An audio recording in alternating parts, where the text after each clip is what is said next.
What exactly is at the core of the friendship between Sasha and Anne? Is it just exploitation and bullying? Now, that's certainly a part of it, and I have no desire to excuse Sasha's abhorrent behavior, but there is more going on than that.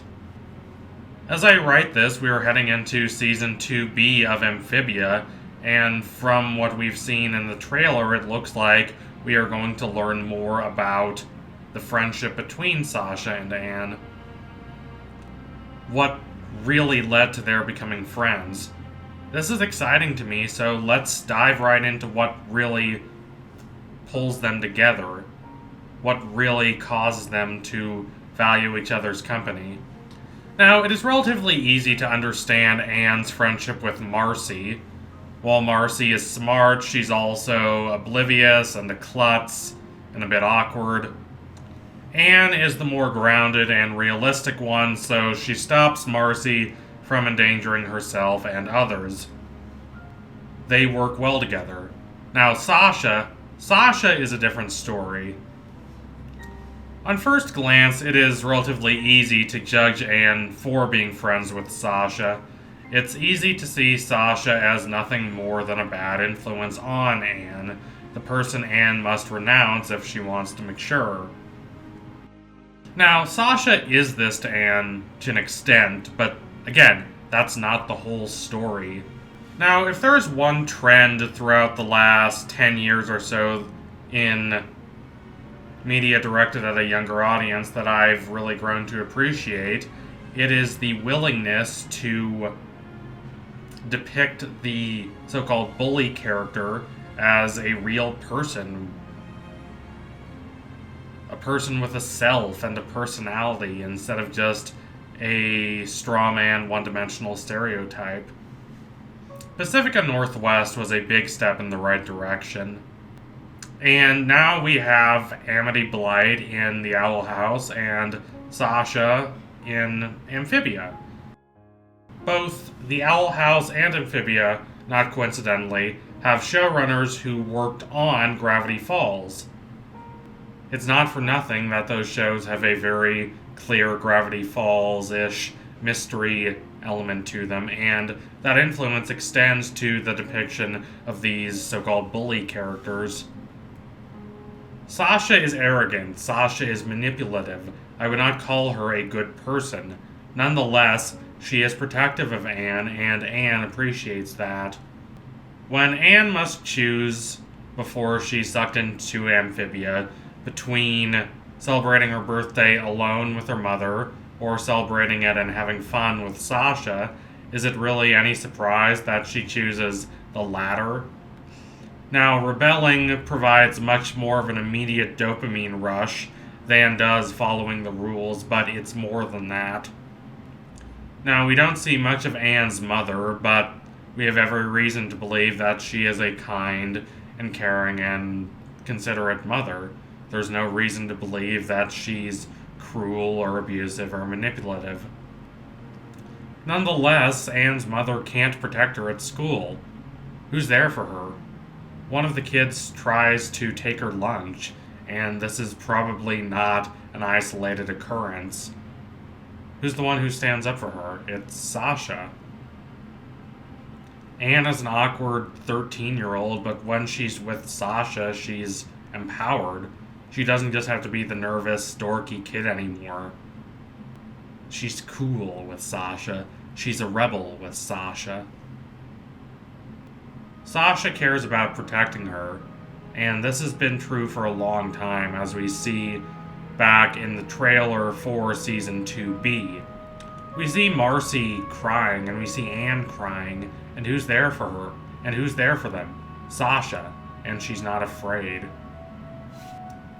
Her desire to help her friends has been a real part of her personality since she was a small child.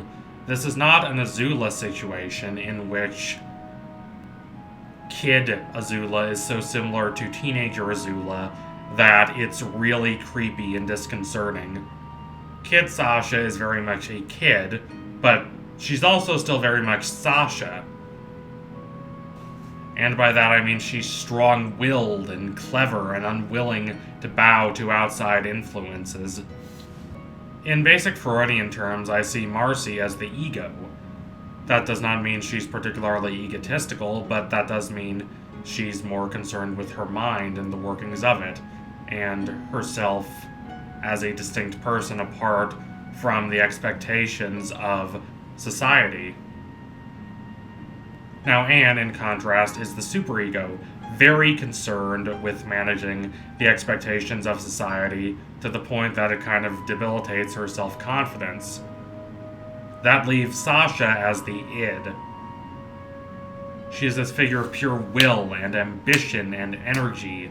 When she finds herself alone and isolated amidst this unfamiliar frog world, one could easily forgive her for just crawling up into a ball and waiting for fortune to favor her and give her a way out.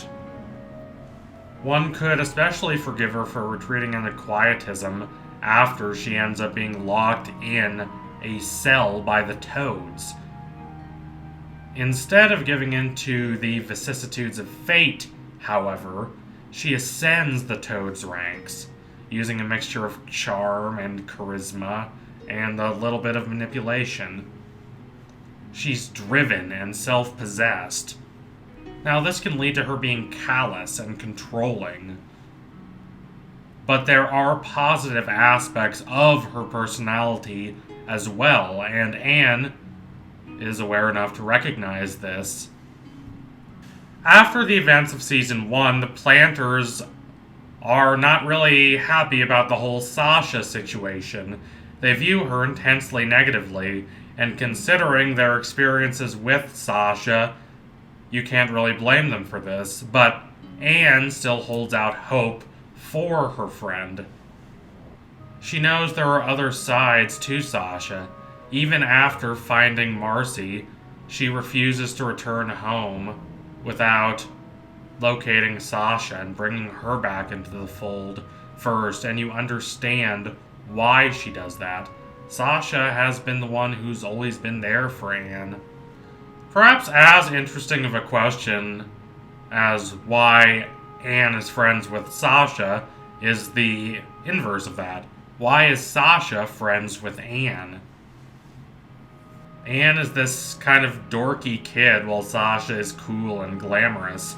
Now, if you are someone who wants to view Sasha very negatively, as the Planters do, you could say that Sasha just wants minions, people too weak to fight for themselves, people who need to rely on her for support, and thus people she can control.